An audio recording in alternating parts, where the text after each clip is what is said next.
Super. All right. So unit one is our foundations unit. So we're looking at the big ideas, ultimately the things that are going to form our U.S. government. So we're going to use just this study guide here for tonight, and I'll post some things with it later. But as far as our ideals of government, where they come from, our two big documents in the United States are the Declaration of Independence and the U.S. Constitution. Again, remember, Declaration of Independence it's a breakup letter, right? It's the colonies, Thomas Jefferson and the folks explaining why they wanted to be done with the British. The big theories or things from the Declaration of Independence are the ideas of natural rights and popular sovereignty. Jefferson very conveniently doesn't call them natural rights. So in the Declaration of Independence, he calls them the unalienable rights. And those are life, liberty, and the pursuit of happiness. He says that the government's job is to protect those. And that if the government at any point in time violates the unalienable rights, that people have the right to change the government. Ultimately, that kind of goes back to this idea of popular sovereignty that people hold the power and that they give the government power, essentially, is what we're saying there with the Declaration of Independence. Again, big things to remember with this: life, liberty, pursuit of happiness. The social contract, I suppose, would be another big idea with the Declaration of Independence, that if the government violates the social contract of how they are governing, that the people have the right to change that government. So that's the Declaration of Independence. Again, Declaration of Independence does not create any formal structure of government whatsoever, but rather it discusses and lays out what the job of a government is supposed to be, what that is supposed to look like. The governing document that we eventually moved to after we got it wrong the first time, after the Articles of Confederation, is the U.S. Constitution. Again, U.S. Constitution, a lot of these ideas come back to it as well. The idea of limited government, that our government is not all powerful, and the idea of republicanism. Okay, again, republicanism meaning that people elect representatives to represent our wishes. It is the job of those representatives to represent us. Idea of natural rights, I would say, is also highlighted in the U.S. Constitution because we have the Bill of Rights, so to speak, saying that these are our basic civil liberties. It gets added later. The idea of popular sovereignty, again, there's methods for amending the U.S. Constitution as well. And that kind of goes back to that as well. I mean, if you want to make an argument for the social contract, in the preamble of the U.S. Constitution, we, the people of the United States, in order to form a more perfect union, we're going to do these things. If those things don't work, well, we have methods, social contract, for changing said government. Okay. So those are some of the big ideas there from Unit 1. Again, these are your 5 big themes: the idea of natural rights, the rights that you are born with cannot be taken away; popular sovereignty, that we as the people hold the power and that we can change the government as we need to via, could be elections or other things, amending; idea of limited government, that our government is not all powerful; and the social contract, that the job of the government is to protect said natural rights, and that if that social contract is violated, that the government should and can be changed. And the idea or theme of republicanism, the idea that we elect representatives and those representatives are to represent us. Okay. So our Constitution sets up this representative form of democracy that we call a republic. With that, we then have competing theories on democracy. So we have participatory, pluralist, and elite democracy. Again, participatory is like grassroots knocking on doors, that individuals themselves are the most powerful in changing the way our government is doing things. Social movements could be an example of this. That'd be like a contemporary or modern example, whether it's like the Me Too movement or Occupy Wall Street or something along those lines. But participatory, again, means grassroots level. Individuals are the sole force in what dictates how our government behaves and what our democracy looks like. We then have pluralist. Again, pluralist is the idea that groups control our democracy and they're the biggest force factor. Contemporary examples of this could be like interest groups and political parties. Again, that they are very influential, I would say, in how our government operates. And I think that's, very, very true. And then we have our third theory, what we call elitism or elite democracy. The idea that the rich and the powerful are the biggest force factor. Again, we can look at contemporary examples like whether it's political contributions and what that looks like, how the rich can kind of dictate more so than maybe individuals. And I would say at various points or various things in our government, we could look at how each one of these has been influential. Okay, but again, all three are important, but pluralist democracy, I'd say with our groups, our political parties, interest groups, that's probably a dominating theory in the United States, along with elite. Again, when it comes to politics, the deeper pockets you have, usually the more influence you have in being able to donate to campaigns and things of that nature. Okay. With that then too, we also have our three documents, and we've talked through these already. Are there any questions on any of these three key documents? Again, Brutus 1, idea that government should be small, that the Constitution was too strong. The anti-federalists were concerned about things like the necessary and proper clause and the commerce clause and the government's ability to tax. And they overall thought the national government was going to be too strong. Again, Fed 10 is Mean Girls, having to do with factions and how do we limit those. Again, the solution that Madison gives in Fed 10 is that you can't get rid of factions. So instead you try to limit their influence. You limit their influence by having a large republic so that you have several competing groups. And then within our Constitution, again, talking about, how we're going to do our structure of government and republicanism and such. Okay. So again, to recap this, we move from our Articles of Confederation, which we'll review here again in a second. We move into the Constitution. So when that happens, you have more or less the two original political parties are going to form: the Federalists, those who supported the ratification of the Constitution and the strong national government, and the Anti-Federalists, those who supported a, stronger state government, more power to the individuals, so to speak. Anti-Federalists were concerned about the strength of the new national government under the Constitution, and they felt like that strong national government would take away state sovereignty. So how do you do government?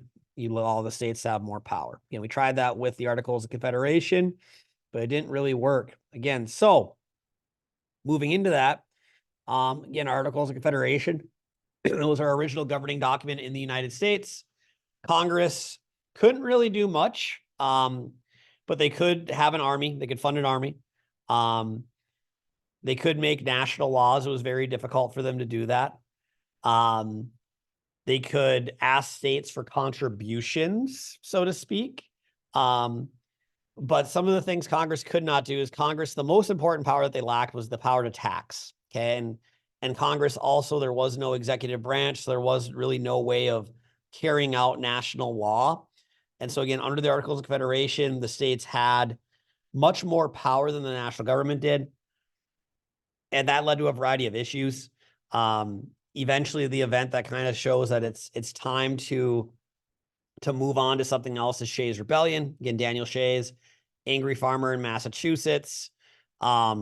Angry farmer in Massachusetts didn't like the way that the government was foreclosing on farms because nobody could pay their mortgages. Him and his farmer friends lead an armed rebellion. The state of Massachusetts then asks for help. The national government's like, well, we can't really do anything. You guys are kind of on your own. And ultimately it is this event that's going to signal, hey, it's time to move on from the Articles of Confederation. This simply is not working. And so then James Madison, right, is going to call for a meeting of the states. The first meeting he calls for is in the summer of 1786 in Annapolis, Maryland.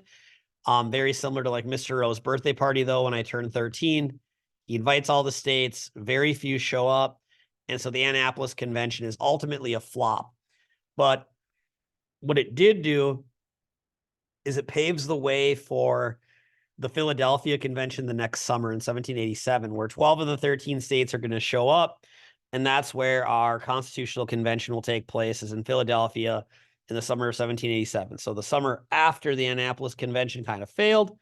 The states were more apt, I guess, to come to the meeting the next summer. And so in Philadelphia in the summer of 1787, the states get together. 12 of the 13, right? Rhode Island doesn't show up, and they're going to write the Constitution. Again, some of the biggest agreements that are made at this convention are these 5 things, talking about those. The Great Compromise is probably the most important. There was a lot of hang up on the new National Congress and what powers it should or should not have, what should the scope of it be, et cetera, et cetera. And more importantly, Great Compromise is going to settle how states should be represented in the new legislature. And so ultimately, it's decided that we're going to use a bicameral Congress. We're going to have a House of Representatives and a Senate. Membership in the House is going to be based on population. Membership in the Senate is going to be based on equal representation. Again, that was to kind of highlight the conflict, I guess, between the big populated states and the small populated states, where you had the Virginia plan and New Jersey plan. Again, Virginia plan was Madison's idea that representation should be based on state population. New Jersey plan was William Patterson's idea that it should all be equal. Eventually, those two things are combined. We create the House and we create the Senate. Again, with membership in the House being based on state population, membership in the Senate being based on equal representation. Okay. And that once this is done, the rest of the convention goes relatively smoothly. Okay. And we'll come back to these three things, but I want to talk about the 3/5 compromise then, because that's another big elephant in the room at this point.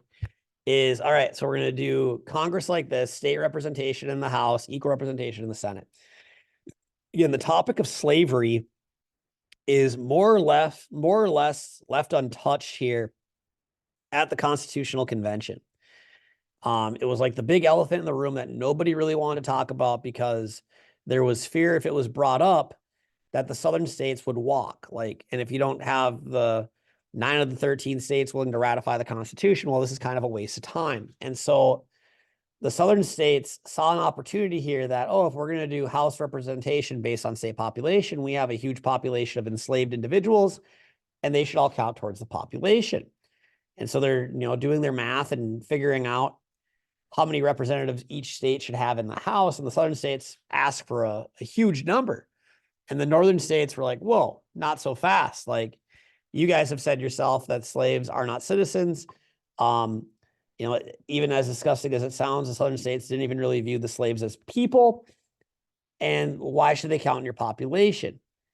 And so eventually the agreement is made that every 5 slaves would count as 3 white people for the purpose of representation. It's awful. It's very racist, but it was the ratio, I guess, that you could say was agreed upon to continue this conversation in the Constitutional Convention.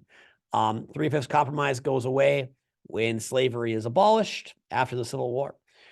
The importation clause too is the other thing. This is really the only time in the Constitution the topic of slavery really shows up, prior to the 13th Amendment, where we abolish slavery. But the other agreement that is made at the convention is that the importation of new slaves would be banned 20 years after the ratification of the Constitution. So the year it would be 1808. Is that what they agree on? Is in 1808, the United States would no longer bring in quote unquote new slaves from Africa or wherever else. And that's really these are the only 2 spots or areas of the Constitution where the topic of slavery is really even touched. Okay.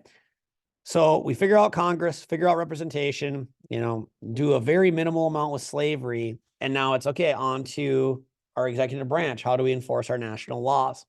And how do we elect the president, right? We're going to use a president. We don't want to have a monarchy. We want to have a democracy. So how do we elect a president? And Alexander Hamilton, even though there's this really awesome musical about him and he seems like this super rad dude and he sadly gets killed, Hamilton was kind of an arrogant jerk. And, he was educated at Columbia. He was a self-made man. He was orphaned and born into poverty, and later, makes a fortune doing a variety of different things.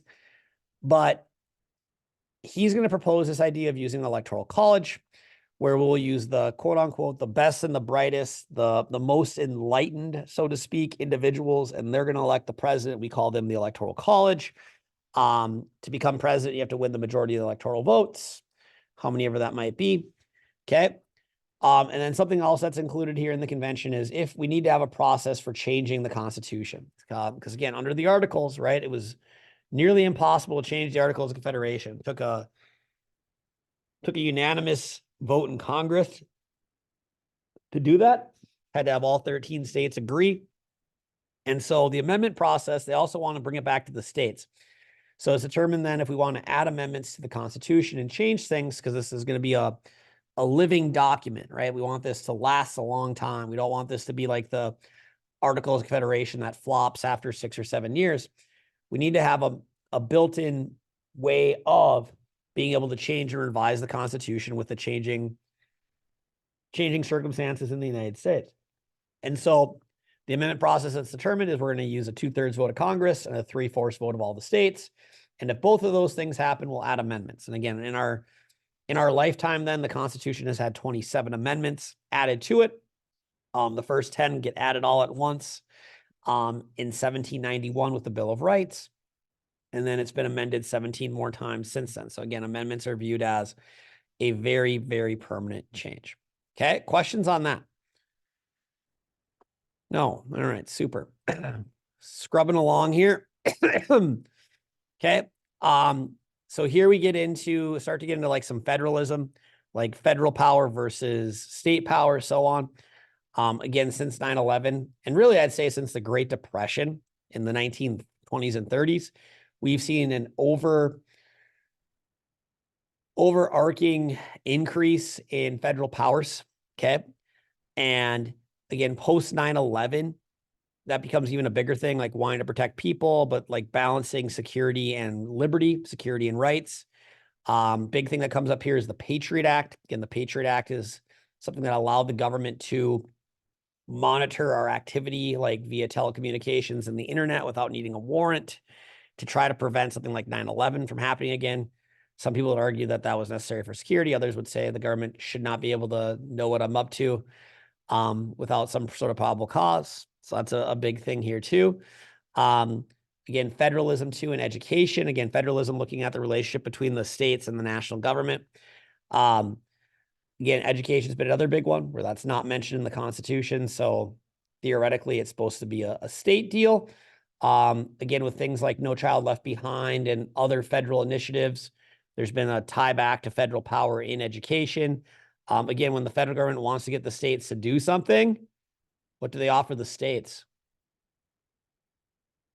What do we call those? Anybody? And the federal government offers like a bond or something. a bond. We're close. I'll give you a hint. I just wrote one of these for the school to get a driving simulator. I wrote A grant. grant. Yeah, it's a grant. Yeah, so that's what the federal government starts to do to get states to go along with whatever initiative it might be, education, other things. Hey, we'll give you money if you do it this way, right? And grants and aid, if you want to call it that. And so we have block grants and categorical grants, things of that nature. Okay.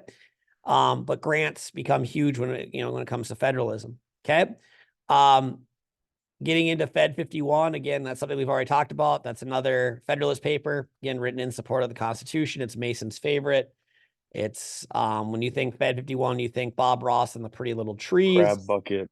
And the crab bucket, exactly. And so the Constitution is written in a way so that the three branches of government limit each other's power, right? And the crab bucket theory is if you took the big 5-gallon bucket and filled it up with crabs and they started trying to crawl at the top, the other crabs are going to pull the crab trying to escape back in.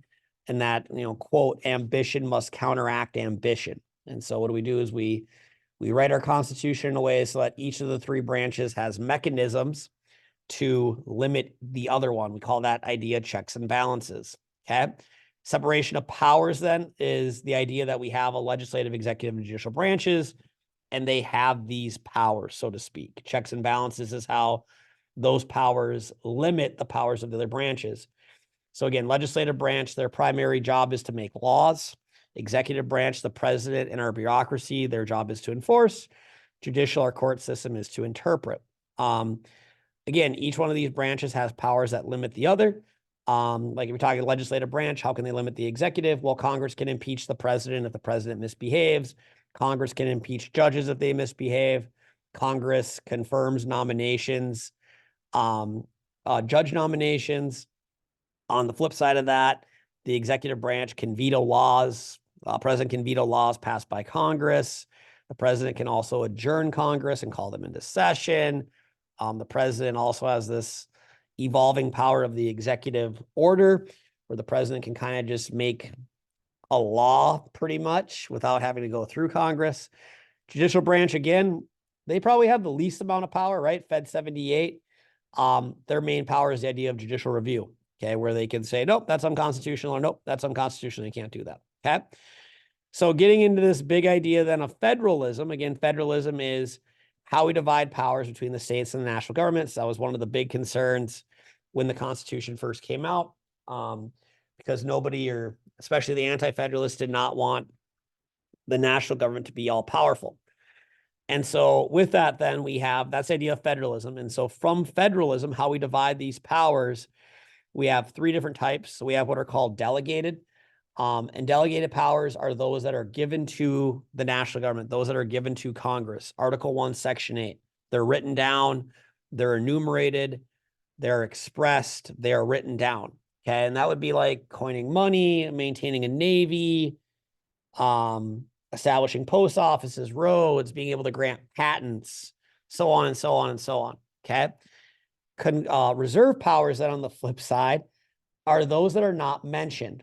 And per the 10th Amendment, any power not given to Congress is reserved for the states. And so, again, that kind of leads to some battles, because within that too, some of these powers are shared, like the power to tax. Both the national government and the state governments can do that. They can both punish lawbreakers. But the area where the national government and the state governments especially start to beef are over like the necessary and proper, the elastic clause, and the commerce clause. Again, necessary and proper clause says Congress can make any laws that they feel are necessary and proper, and allows them to, quote unquote, stretch their power from time to time. And then Congress also has what's called the Commerce Clause, which says they can regulate the trade between the states, which, by the way, bringing a gun to school is stupid, but per our Constitution, it's not an example of commerce. So that leads us to the question is, what is commerce? Well, according to Congress, it's pretty much everything, and sometimes they get away with that, okay? But again, delegated powers are those that belong to the national government, written down. Within that too, I guess we have implied powers. Implied powers are the ones that fall like under the necessary and proper clause. So that could be something like making nuclear weapons, I suppose, or having an air force, okay? So again, delegated means they belong to the national government. Reserved, they're set aside for the states. Concurrent means they're shared. Both the states and the national government can do that, okay? All right, getting into our last chunk here, and then we'll be all done here. So federalism again. So we have a couple different models of federalism. We have what's called dual federalism and cooperative. Dual federalism is what we compare to a layer cake, where we have very clear-cut boundaries over who's going to do what. I would say up until the Great Depression era, the United States very much operated under that dual federalism model, that this national government's going to do this, the states are going to do this, so on and so on. Very clear-cut boundaries, kind of like on a layer cake. Cooperative federalism, then we compare to that of a marble cake, where there's a lot of blurring of the lines. And so talk about something like marriage. Like historically, marriage has been a state issue, but then we have topics like same-sex marriage, where the national government has stepped in and said, well, states, you have to honor and issue marriage licenses for same-sex couples, okay? Or you talk about something like licensing drivers, like when it comes to a CDL.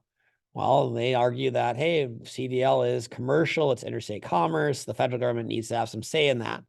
And so with cooperative federalism, that's very much the model that we operate under now, where there is a blurring of the lines over whose power is it anyway, okay? Well, like we already mentioned, to get the states to go along with some of these cooperative initiatives, the federal government has started offering revenue sharing, okay, where they say, hey, we'll give you some money if you do this. Generally, that comes in the form of grants, okay? States don't really like mandates because, again, a mandate's when the national government says you're going to do this. And generally mandates are unfunded. So something like the Americans with Disability Act was the example we use a lot of times in class when that was passed in the early 90s, with having to have handicap parking and handicap accessible everything in public buildings.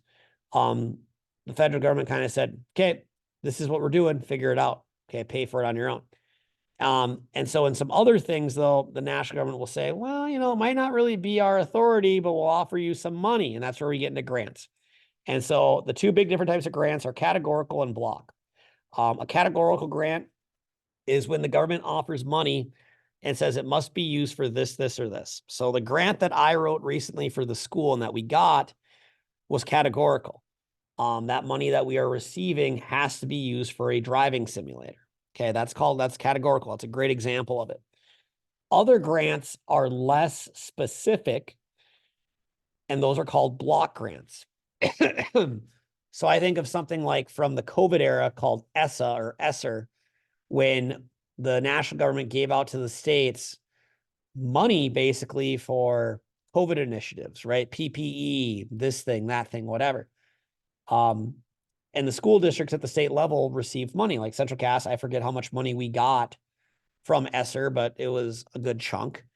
And some of that money got used for various sanitation systems and PPE. Some of it got used to upgrade like our wellness facilities, and to have a more of a like permanent health science teacher. So, I mean, block grants have less strings attached. The states prefer block grants because that money can be used more so freely. Okay. Again, sticking with federalism here, two amendments that are big are the 10th. Again, 10th Amendment is what creates the reserve powers. All powers not given to the national government are reserved for the states. The 14th Amendment is something that we have used to apply the Bill of Rights back to the states, right? The Due Process Clause. Commerce Clause is the federal government's power to regulate interstate commerce, business, and trade between the states. Intrastate commerce is still managed by the states, but crossing state lines is managed by the federal government. So that's like when people say, well, you know, in the 1970s, how could the government outlaw such and such drugs? Well, interstate commerce, they said, Controlled Substances Act. Okay, necessary and proper clause then is what allows the national government to stretch its powers from time to time. It really makes the states mad when that happens. Okay, other powers, and we've talked about both these already. Enumerated powers are those that are written in the Constitution for the national government. Implied powers are those that, just as it sounds, they're implied. Read between the lines, not written down. So like in the 1780s, when the Constitution was written, the authors of the Constitution never really saw an Air Force being a possibility. So there's nothing in the Constitution about an Air Force being funded. But there is something in Article 1, Section 8 about funding the military and declaring war and such. And so that's an implied power, they would argue, to have an Air Force or to create nuclear weapons or whatever it might be. Okay. Two important then court cases dealing with federalism are McCulloch versus Maryland and US v. Lopez. Talked about these. Our first review, again, McCulloch versus Maryland is the bank case, deals with two questions. First question, can the national government create a national bank? Second question, can the states tax it? Answer to the first question is yes. John Marshall argues that it's implied because Congress already has the function of printing and coining money and taxing and whatever. And that sounds like something that a bank might have some say-so in. So first answer is yes. Second answer is no, that the states cannot tax the bank because that would interfere with national or federal supremacy clause, right? US v. Lopez, again, they're going to try to trick you if you see a question about this. This is not a Second Amendment case. This is the question of the Commerce Clause, right? A young Mr. Lopez brings a gun to school. He's going to sell it. He gets charged federally with the Gun-Free School Zone Act of America, or the GSFZA. Challenges, hey, I don't think Congress had the authority to pass this law in the first place. Congress argues, well, or the United States argues, it's commerce. Bringing a gun to school is a threat to interstate commerce. The Supreme Court said that's a stretch. That's really not commerce. No, people should not bring guns to school, but this Gun-Free School Zone Act of America is not commerce. And so what that leads to are the states and the local school districts having their own regulations on, excuse me, on what can be brought to school in regards to those things. Okay. We've touched on all the documents already. Any questions? I'm gonna stop.